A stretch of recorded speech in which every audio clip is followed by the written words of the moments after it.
الرحمن الرحیم الحمدللہ رب العالمین وصلی اللہ علی محمد وآلہ اجمعین واللعنۃ الدائمۃ علی اعداء محمد وآل محمد اما بعد وفقنا اللہ وإیاکم للعلم والعمل الصالح انشاءاللہ تعالی۔ گفتگو جو ہے مبنی علی الضم کی ختم ہوئی اور شرح میں جو عبارت ہے وہ یہاں سے ہے، وَلَمَّ فَرَغْتُ مِن ذِكْرِ الْمَبْنِيِّ عَلَى الضَّمِّ ذَكَرْتُ الْمَبْنِيَّ عَلَى السُّكُونِ۔ کلمہ کی تین قسمیں بیان کی ہیں، اسم، فعل اور حرف، اور اسم کی اعراب اور بنا کے اعتبار سے دو قسمیں بیان کی، اسم معرب اور اسم مبنی۔ پھر جب اسم مبنی انہوں نے شروع کیا تو اسم مبنی کی انہوں نے چار قسمیں بیان کی، اور پہلی جو قسم تھی وہ مبنی علی الکسر کی تھی، دوسری مبنی علی الضم کی تھی، دوسری مبنی علی الفتح کی تھی، اور تیسری مبنی علی الضم کی تھی، اور ابھی چوتھی مبنی علی السکون کی ہے۔ مبنی علی السکون میں مصنف نے کہا ہے کہ میں نے من اور کم کی مثال دی ہے۔ من موصولہ بھی استعمال ہوتا ہے، اور من اسم موصولہ کے علاوہ باقی طریقوں سے بھی کیا استعمال ہوتا ہے۔ من کو اگر ہم کہیں کہ یہ اسم ہے تو اس کے اسم ہونے کے اوپر کیا علامت ہے، کیا دلیل ہے، ٹھیک ہے۔ تو آپ کے پاس اگر کوئی علامت بھی نہ لگ رہی ہو نا، تنوین اور الف لام وغیرہ، تو ایک جو علامت ہے اس کے بارے میں گفتگو کرنا، الحدیث عنہ، تو وہ آپ فٹ کریں گے تو وہ ہر جگہ پہ فٹ ہو جاتی ہے۔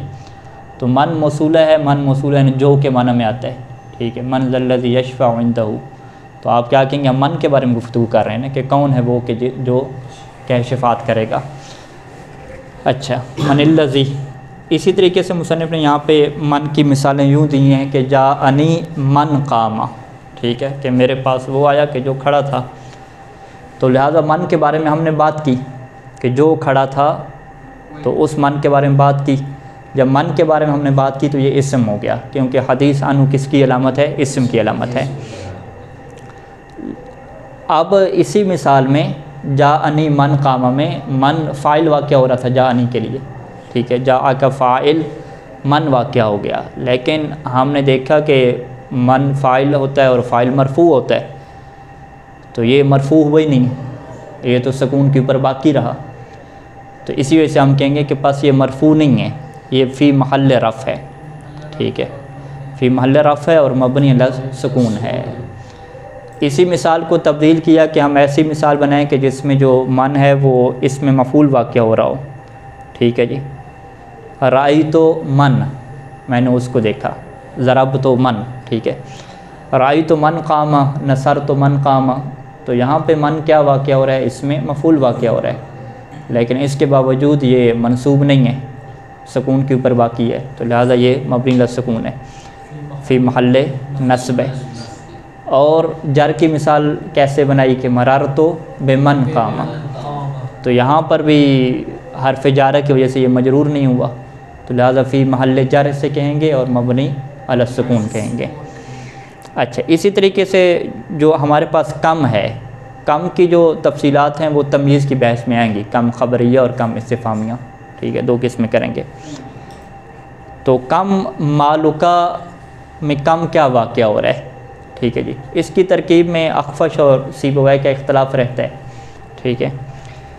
یہاں پہ مصنف نے اس اختلاف کو بیان بھی کیا ہے کہ سیبویہ کے مطابق جو کم ہے یہ مبتدا واقعہ ہو رہا ہے، ٹھیک ہے، اور مالو کا اس کی کیا ہے، خبر ہے، اور مبتدا کیا ہوتا ہے، مرفوع ہوتا ہے، لیکن اس کے باوجود اس کے اوپر رفع نہیں آئی، تو ہم کیا کہیں گے، فی محل رفع۔ کم مالو کا میں کم کیا ہو جائے گا، فی محل رفع ہو جائے گا، اور مبتدا، اور مالو کا اس کی کیا ہو جائے گی، خبر ہو جائے گی، فی محل رفع مبتدا، اور کیا کہیں گے جی، مبنی علی السکون، ٹھیک ہے، یہ تین چیزیں ضروری ہوتی ہیں کہنا۔ لیکن اخفش جو ہے وہ اس کے الٹ چلا جاتا ہے، ٹھیک ہے، وہ کیا کہتے ہیں کہ کم جو ہے یہ خبر مقدم ہے، کم خبریہ، کم کو وہ کیا کہے گا، کم خبر مقدم ہے، اور مالو کو کیا ہے، اس کے لیے مبتدا مؤخر ہے۔ دونوں صورتوں میں اعراب میں کوئی فرق نہیں پڑے گا، کم کو مبتدا کہیں یا خبر مقدم کہیں، یہ فی محل رفع رہے گا، ٹھیک ہے۔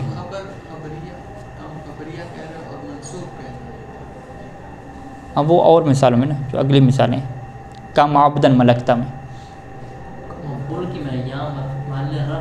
ابھی ہم ایک مثال، پہلی مثال میں ہمیں، ٹھیک ہے، آپ ہمارے ساتھ رہیں آگے نکل کے، ٹھیک ہے. ہاں جی واضح ہے، پہلی مثال گڑبڑ تو نہیں ہوگی. تو ہم کیا کہتے ہیں بھی سیبویہ کی ترکیب کو لیں تو کم مبتدا، اخفش کی ترکیب کو لیں تو کم کیا ہے خبر مقدم. نحوی اعتبار سے اعراب میں فرق نہیں پڑا، ٹھیک ہے، فرق مبتدا اور خبر کا پڑا ہے. مبتدا خبر کا جب فرق پڑا ہے تو ترجمے میں کوئی فرق پڑے گا یا نہیں پڑے گا اردو میں، ٹھیک ہے جی. ترجمے میں جیسے زید قائم ہم کہتے ہیں تو زید کھڑا ہے، زید کو پہلے ذکر کرتے ہیں نا مبتدا کو. ترجمے میں یوں فرق پڑے گا کہ کم مالوں کا، کم کا ترجمہ ہمیں پہلے کرنا پڑے گا اگر یہ مبتدا ہے، ٹھیک ہے. کتنا مال ہے تمہارا، تمہارا کتنا مال ہے، تمہارا کتنا مال ہے، یہ تو اخفش والا ہو گیا نا ترجمہ. سیبویل والے کتنوں کا کتنا ہے تمہارا مال، ٹھیک ہے، کتنا ہے تمہارا مال. ہاں دونوں میں ایک سے بلاغت ہے نا، یعنی وہ جو سیبویہ ہے وہ کتنے پہ زور دے رہے ہیں، ٹھیک ہے، اور اخفش جو ہے وہ کس کے اوپر فوکس کر رہے ہیں، مال کے اوپر فوکس کر رہے ہیں، ٹھیک ہے. تو یعنی گویا کہ اخفش کی ساری نگاہ اس کے مال کے اوپر ہے، جتنا بھی ہو سارا لینا ہے، ٹھیک ہے. سیبویہ جو ہے وہ پہلے چیک کر رہا ہے کہ کتنا مال ہے تمہارا، ٹھیک ہے، وہ پہلے پوچھے گا کتنا ہے، کتنا ہے تمہارا مال، اور تمہارا مال کتنا ہے، ٹھیک ہے. تمہارا مال یعنی تمہارا کوئی مال ہو تو وہ پہلے وہ تو طے ہو کہ تمہارا ہے، پھر کتنا دوسرے نمبر. دونوں کا مفہوم ایک ہی ہے بس تھوڑا ترجمہ. ہاں یہ تھوڑا فرق ہوتا ہے، یہ فصاحت و بلاغت میں کیا فرق ہو جائے گا. مسئولات میں فرق ہو جائے گا نا، پہلے میں کس کے بارے میں پوچھوں. یہ بڑے نئی مال کے پیچھے آپ کا آ جائے. وہ قرآن نے یہی کہا ہے کہ انسان جو ہے نا یہ مال سے زیادہ محبت کرتا ہے. یہ ہر انسان کے اندر اللہ نے یہ چیز رکھی ہے. وَإِنَّهُ لِحُبِّ الْخَيْرِ لَشَدِيدٌ، اور مال کو بھی خیر سے تعبیر کیا. تو مال خیر ہے.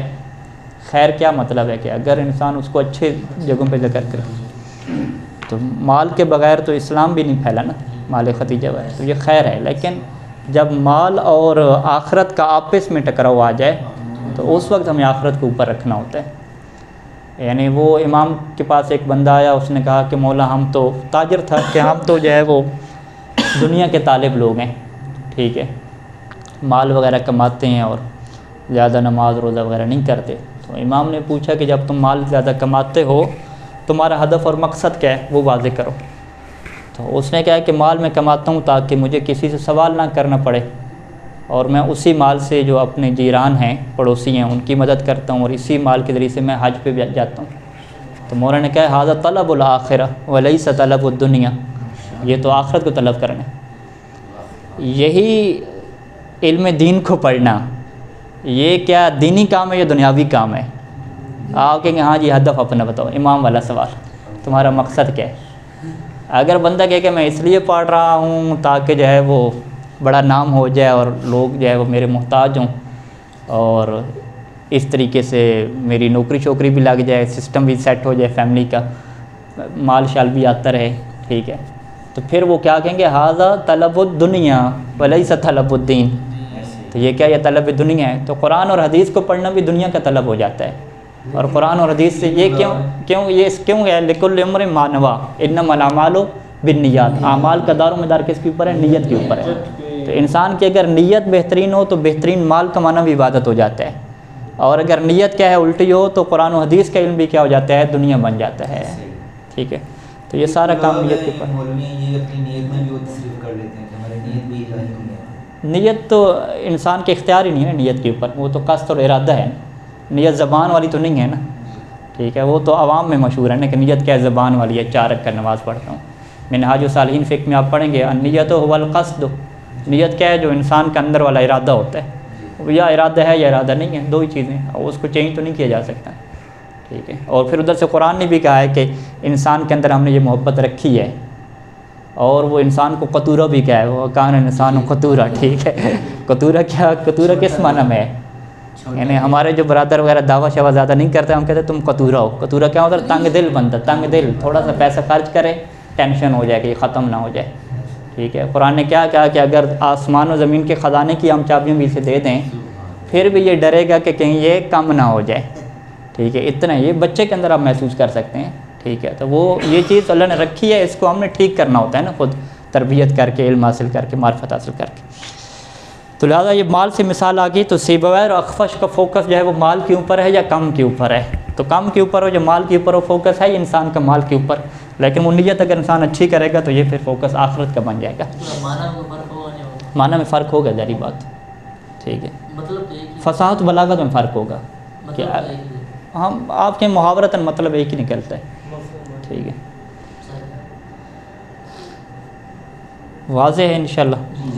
تو یہ جو مثالیں 3 دی ہیں کم کی، اسی کی ہم تشریح آپ کے سامنے بیان کر دیتے ہیں کہ پہلی مثال میں کیا کہتے ہیں، فی موضع رفع بالابتداء عند سیبویہ، سیبویہ کے مطابق پہلی مثال میں کم جو ہے فی محل رفع ہے، موضع اور محل ایک ہی بات ہے، ٹھیک ہے۔ وعلی الخبریت عند الاخفش، اور اخفش کے نزدیک یہ موضع رفع میں ہے لیکن کس بنیاد پہ؟ علی الخبریت ہے، ٹھیک ہے۔ وفی ثانی، دوسری مثال میں کم عبداً ملکتا، اس کی ہم ترکیب کیا کرتے ہیں، کم کو ہم مفعول مقدم بناتے ہیں نا، مفعول کیا ہوتا ہے؟ منصوب ہوتا ہے، لیکن کم کو ہم منصوب نہیں کہتے، فی محل نصب کہتے ہیں۔ کم مفعول ہے لیکن فی محل نصب ہے، کس کے ذریعے سے؟ ملکتا کے ذریعے سے۔ تو یہ عبداً کیا چیز ہے؟ یہ عبداً اسی کم کو واضح کر رہا ہے کہ وہ جو کتنا ہے، کتنا کیا مطلب، کتنے غلام، تو اس کو کیا کہتے ہیں؟ تمییز کہتے ہیں نا، ٹھیک ہے، اس کی یہ بھی منصوب ہوتی ہے توابع میں سے۔ خوب، تیسری مثال میں کیا ہے؟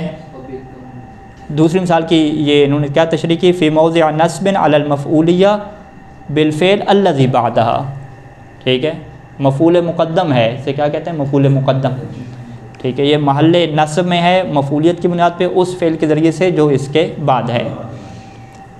تیسری مثال میں کیا ہے؟ بکم درہم اشتریتا، ٹھیک ہے، کتنے درہم میں تم نے خریدا، ٹھیک ہے جی۔ تو یہ طلاب مدرسے میں سوال کرتے تھے نا کہ یہ جیکٹ کتنے کی لے کر آئے ہو، جوتے کتنے کے لے کر آئے ہو، پھر وہ کہتا تھا اتنے کو، او مہنگے لے آئے ہو، پھر وہ ٹینشن میں ہفتہ، ٹھیک ہے۔ تو ہم نے کیا قانون بنایا تھا کہ کوئی کہے بھی صحیح کہ مہنگے لے کر آئے ہو، اچھے نہیں لے کر، تم نے ٹینشن نہیں ہے، بس میں ٹھیک لے کر آیا ہوں، ٹھیک ہے۔ تو کفایت شعری کس میں آئے گی؟ کیا ادھر بیٹھے ہیں، ابھی ہم درہم پہ پہنچ گئے نہیں، لیکن وہ جس طرح آپ مثال دیے کہ ایک مہنگی چیز ہے پھر اس کو ہم تسلی دیتے ہیں کہ مسئلہ، ہاں نہیں، وہ اپنے معاملے اب واپس تو نہیں ہو سکتی نا، ظاہری بات ہے، اب 4 دن ٹینشن کیا لینی ہے اس نے، ٹھیک ہے، پریشان کرتے ہیں، لے لیا ختم، اب تجربہ ہو گیا نا زندگی سے، ٹھیک ہے، تجربہ ہو گیا کہ اب جو ہے مجھے تو یہ کوئی عیب تھوڑی ہے، دھوکہ کھانا تو عیب نہیں ہے نا، دھوکہ دینا عیب ہے نا، ٹھیک ہے۔ وَبِكَمْ دِرْهَمٍ اشْتَرَيْتَ، یہاں پہ کم کیا ہو رہا ہے؟ مجرور ہونا چاہیے لیکن مجرور نہیں واقع ہو رہا، ٹھیک ہے، فی محل جر ہیں۔ وفی ثالث فی موضع خفض، کیا کیا؟ موضع خفض یعنی موضع جر کہا، اور یہ تینوں احوال میں کیا ساکن ہے؟ بس یہ 2 ہی مثالیں کے اوپر اکتفا کیا ہے اسم کی، اور بھی مثالیں ہو سکتی ہیں، اور تو اس کی واضح ہے یہ بات، ٹھیک ہے۔ ہم آگے چلتے ہیں جی۔ وَأَمَّا الْفِعْلُ فَثَلَاثَةُ أَقْسَامٍ، فعل کے اوپر آ جائیں، کلمہ کی ایک قسم جو یہ درمیان میں ولما ذکرت المبنی علی ہاں ٹھیک ہوئی، ٹھیک ہے۔ یہ مصنف کے اوپر ایک اعتراض ہے، اس کا مصنف جواب دے رہے ہیں۔ وہ اعتراض کیا ہے کہ اسم میں اصل معرب ہونا ہے یا مبنی ہونا ہے؟ اسم میں اصل معرب ہونا ہے، ٹھیک ہے جی، اسم میں اصل مبنی ہونا نہیں ہے۔ پھر ہم مبنی کے اوپر آتے ہیں، فعل میں اصل کیا ہے؟ مبنی ہونا ہے۔ اب جب فعل میں اصل مبنی ہونا ہے تو اس سے قطع نظر کہ فعل مبنی ہو یا اس سے مبنی ہو، خود مبنی کی کیا ہے؟ 4 صورتیں بیان کی تھی نا، کہ مبنی میں سکون ہے، فتح ہے، ضم ہے اور کسر ہے۔ ان سب میں چاروں میں اصل کیا ہے؟ ان چاروں میں اصل کیا ہے؟ سکون ہے۔ وہ اصل سکون کیوں ہے؟ کیونکہ حرکت بعد میں آتی ہے، پہلے سکون ہوتا ہے، ٹھیک ہے، پہلے ایک چیز ساکن پڑی ہوتی ہے، بعد میں اسے کیا دیتے ہیں؟ حرکت دیتے ہیں۔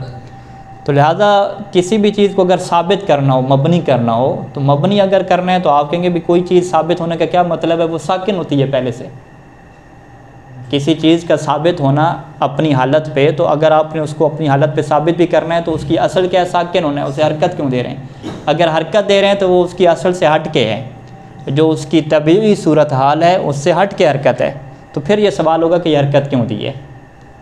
واضح ہے؟ تو لہٰذا ترتیب کیسے بننی چاہیے تھی کہ جب آپ مبنی کے اقسام بیان کر رہے ہیں تو سب سے پہلے مبنی علی السکون کو ذکر کریں، جیسے دیگر جو نحوی دقیق ہیں وہ ذکر کرتے ہیں، وہ پہلے مبنی علی السکون کو ذکر کرتے ہیں، پھر جب حرکات کی بات شروع ہوتی ہے تو پھر اخف الحرکت جو فتح ہے وہاں سے شروع کرتے ہیں، ٹھیک ہے، پھر کسرہ، پھر آخر پہ کس کو لے کر آتے ہیں؟ ضمہ کو لے کر آتے ہیں۔ لیکن مصنف نے ساری ترتیب کیا الٹ کر دی، گڑبڑ کر دی، ٹھیک ہے۔ تو مصنف کی ترتیب سے لگتا یہ ہے کہ یہ پھر مبنی علی السکون کو اصل نہیں مانتے، ٹھیک ہے۔ جب اصل نہیں مانتے تو تبھی تو اس کو آخری جگہ پہ ذکر کر رہے ہیں، ٹھیک ہے۔ تو مصنف کو کہیں گے اچھا تو آپ کے عمل سے کیا لگ رہا ہے کہ آپ مبنی میں اصل سکون کو مانتے ہی نہیں ہیں، آپ نے سب سے پہلے مبنی علی الکسر کا ذکر کیا تو لہٰذا آپ اصل کس کو مانتے ہیں؟ مبنی علی الکسر کو مانتے ہیں۔ مصنف کہتے ہیں کہ یہ الزام میرے اوپر نہ لگایا جائے، ٹھیک ہے، میں بھی اصل کس کو مانتا ہوں؟ مبنی علی السکون کو مانتا ہوں، تو پھر ہم کہیں گے اس کو پہلے کیوں نہیں ذکر کیا تاکہ آپ کے اوپر الزام ہی نہ لگتا۔ کہتے ہیں میرے اوپر الزام نہیں لگے گا کیونکہ میں آخر پہ جا کے یہ کہہ دوں گا اپنی بات میں کہ بھی اصل کون سی ہے؟ مبنی علی السکون ہے۔ لطیفہ ہو گیا، ہاں اچھا۔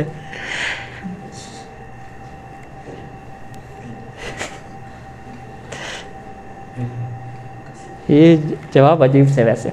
وَلَمَّا ذَكَرْتُ الْمَبْنِيَ عَلَى السُّكُونِ مُتَأَخِّرًا، جب میں نے مبنی علی السکون کو متأخر آخر پہ ذکر کیا، خشیت من وہم من یتوہم، تو مجھے اس کے وہم سے ڈر لگ گیا جو یہ وہم کرنے لگ جائے، ٹھیک ہے۔ وہ کیا وہم کرنے لگ جائے کہ انہو خلاف الاصل ہے، کہ مبنی علی السکون کو آپ نے آخر پہ ذکر کیا نا تو لہٰذا مبنی علی السکون خلاف اصل ہے، اصل مبنی علی السکون ہونے ہی نہیں ہے۔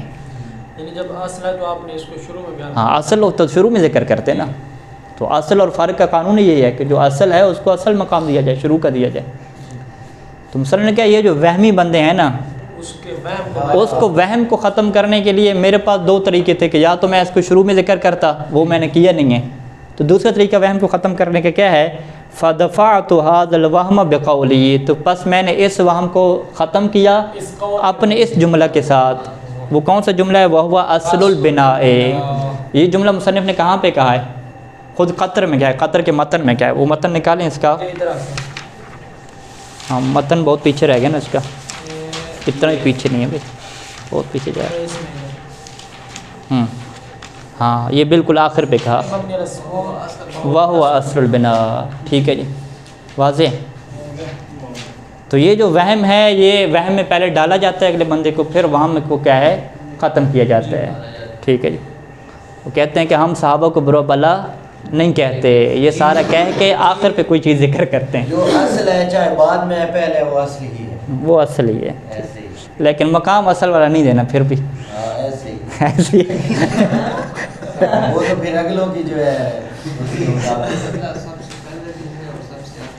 یہ وہی بات ہوگی کہ قبلہ صاحب باغ میں گئے، اس نے کہا مولانا صاحب سارا باغ آپ کا ہے لیکن خبردار کوئی مولی وغیرہ نہیں توڑنی، ٹھیک ہے۔ تو یہاں پہ یہی ہم سب نے کہنا ہے اصل ہے بھی، اصل ہے بھی، اصل ہے تو پھر پہلے نمبر پہ ذکر کریں، نہیں میں کروں گا آخر پہ ذکر، ٹھیک ہے، پہلے نہیں کروں گا ذکر۔ اس کی وجہ یہی ہے نا کہ اگر اس کو شروع میں ذکر کر لے تو آسان سی بات تھی، مصنف نے وہ حضام قطامے کو ذکر کیا جس کے اندر بڑا اختلاف تھا، تو اس میں کیا ہوا کہ ہماری تھوڑی پریکٹس ہو گئی کہ مشکل چیز کو پہلے ذکر کر دیں، آسان چیز کو بعد میں کریں۔ یہ چیز یعنی ایک روش ہے کہ آپ مشکل چیزیں پہلے کر لیں، کیونکہ پہلے آسان کریں گے تو ایک سستی ہو جائے گی، پھر وہ محنت کا جذبہ کیا ختم ہو جاتا ہے۔ تو مصنف نے اسی روش کے تحت کہ جس کے اندر اختلاف ہے، تھوڑی تفصیل ہے، اس کو پہلے نپٹا لیں، اور جس کے اندر کوئی بحث نہیں ہے اس کو کیا رکھیں؟ آخر پہ رکھیں۔ بہرحال یہ ترتیب کے سوال ہیں، اتنے اہم نہیں ہیں۔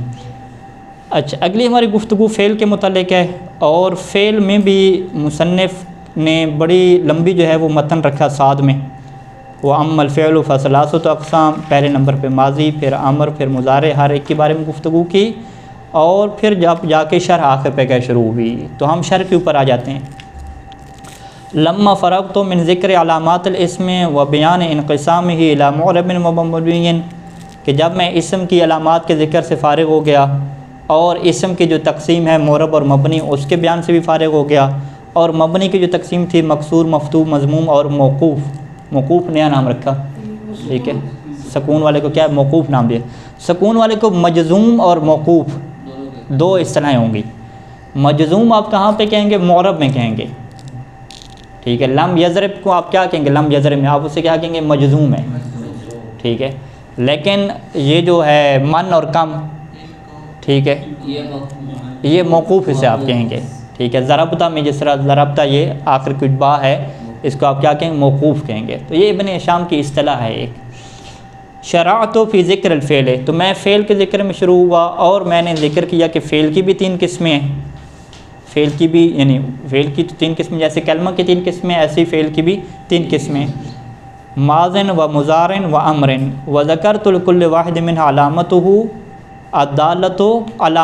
الدالۃ علیہ، اور ہر قسم کے لیے میں نے وہ علامت ذکر کی کہ جو اس کے اوپر دلالت کرتی ہے، یعنی ماضی کی الگ علامت ذکر کی، مضارع کی الگ ذکر کی اور امر کی الگ ذکر کی۔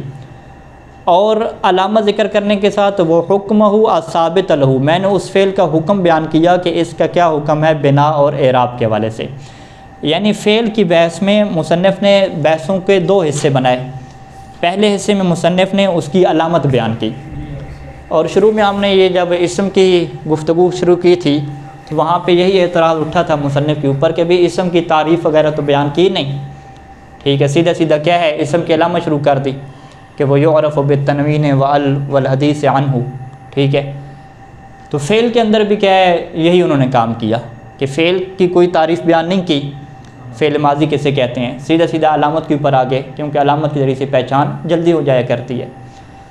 تو فعل ماضی کی ایک علامت بیان کی، فعل ماضی کی ایک علامت کون سی بیان کی کہ تائے تانیث ساکنہ اس کے اوپر لگتی ہے، یعنی کوئی بھی آپ فعل اٹھا کے دیکھ لیں اگر اس کے ساتھ تائے تانیث ساکنہ لگے تو وہ اس بات کی علامت ہے کہ وہ فعل ماضی ہے، ٹھیک ہے۔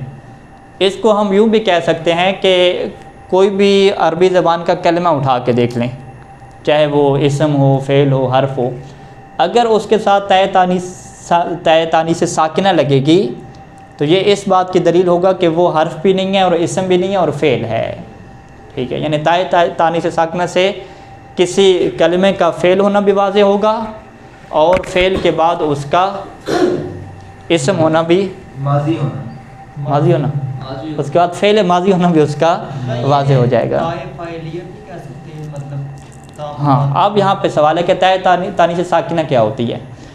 جب اس طرح کی بحثیں آئیں گی تو آپ سب سے پہلے کیا کہیں گے بھی ساکنہ کی قید کیوں لگائی ہے، ٹھیک ہے، ساکنہ کی قید سے کس کو خارج کیا، ٹھیک ہے۔ ساکنہ کی قید سے تائے تانیث سے ساکنہ، تا تانیث کی ہو اور ساکنہ کی ہو تو تا کے ساتھ ایک قید تانیث کی لگائی، یعنی بہت ساری تائیں ایسی ہیں کہ جو تانیث کے لیے نہیں ہوتی، تو تانیث کی قید کیوں لگائی ہے، ٹھیک ہے۔ مذکر مخاطب کی تا فعل ماضی پہ داخل نہیں ہوتی کیا،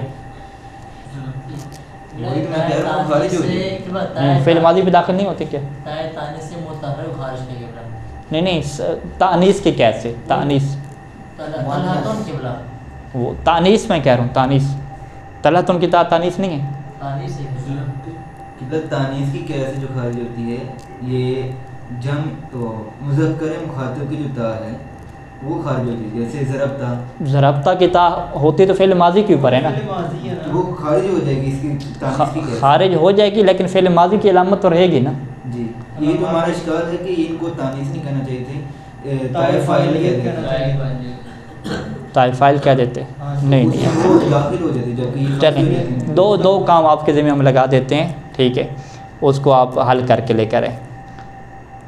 سب سے جو پہلا کام ہے کہ ضربہ جو فعل ماضی ہے نا، ٹھیک ہے، اس کے جو 14 صیغے ہیں ان سب کے اندر آپ نے یہ دیکھا آنا ہے کہ فاعل کیا چیز ہے اس کے اندر، ٹھیک ہے۔ مثلا ضربت میں فاعل کیا ہے، تائے تانیث ساکنہ یا فاعل کیا ہے، ضربہ میں فاعل کیا ہے، ضربتما میں فاعل کیا ہے، یہ صرف میر کی بحث ہے، ایسی ہے، یعنی تھوڑا صرف میر آپ کو کھولنی پڑے گی، کیونکہ یہ جو بحث ہے اس ذریعے سے ہم فعل کی پوری ترکیب سیکھیں گے۔ فعل کی ترکیب کیا مطلب، یعنی فعل کا اعراب بیان کرنا، مثلا ضرب کا اعراب ہم کیسے بیان کریں گے کہ ضرب فعل ماضٍ مبنی علی الفتح وفاعلہ ضمیر مستتر فیہ، ٹھیک ہے، یوں کر کے۔ مثلا ضربتا کی آپ کیسے ترکیب کریں گے؟ آپ کہیں گے ضربتا فعل ماضٍ، آگے کیا کہیں گے؟ مبنی علی السکون۔ اب مبنی علی السکون کی وجہ بھی وہاں پہ بیان کرنے کی پڑے گی، ٹھیک ہے، لاتصال ضمیر المتحرک، یوں کر کے۔ پھر اس کا فاعل آپ بیان کریں گے، تا کیا ہے؟ آپ کہیں گے ضمیر فاعلی و فاعل، اور پھر اس کا بھی اعراب بیان کریں گے، وہ بھی مبنی ہے اور فی محل رفع ہے۔ تو یہ جو ساری تفصیل ہے یہ تب بیان آپ کر سکتے ہیں کہ جب فعل ماضی کے 14 صیغوں میں آپ کو اس بات کا پتہ ہو کہ اس کے اندر فاعل کیا ہوتا ہے، اور علامت تانیث کیا ہوتی ہے، علامت تثنیہ کیا ہوتی ہے، علامت جمع کیا ہوتی ہے، اور فاعل کیا ہوتا ہے۔ یہ ساری کی ساری بحث ایک دفعہ آپ کو دہرانی پڑے گی۔ ایک یہ نقطہ آپ رکھیں گے ذہن میں، اور دوسرا نقطہ آپ ذہن میں کیا رکھیں گے کہ یہاں پہ جو مصنف نے قیود لگائی ہیں، تانیث ساکنہ، تانیث کی کیس سے کس کو خارج کیا، ساکنہ کی کیس سے کس کو خارج کیا۔ آگے پھر کہیں گے ضمیر مرفوع متحرک، ضمیر کے ساتھ مرفوع کی قید لگائی، اس سے کس کو خارج کیا، متحرک کی قید سے کس کو خارج کیا۔ یہ بحث کیوں ہے؟ یہ اس وجہ سے ہے کیونکہ مصنف ہمیں شروع میں سکھا چکے ہیں، کیا سکھایا ہوا ہے کہ لمبی باتیں نہیں کرنی، الکلام ما قل و دل، ٹھیک ہے، تو خود آگے کر گئے لمبی بات تنوین میں جا کے، ٹھیک ہے۔ تو یہ چیز ہم نے آخر تک مصنف کی نہیں چھوڑنی، ٹھیک ہے، کہ ہم یعنی محسوس کریں ایک طرح سے کوئی کہ تو یہ ساری قیود کو ہم نے دیکھنا ہے، اور ہم دیکھنا ہے کہ شارٹ کٹ چیز کیسے بنے گی مزید واضح انشاءاللہ۔ صلی اللہ علیہ محمد و آلہ اجمعین۔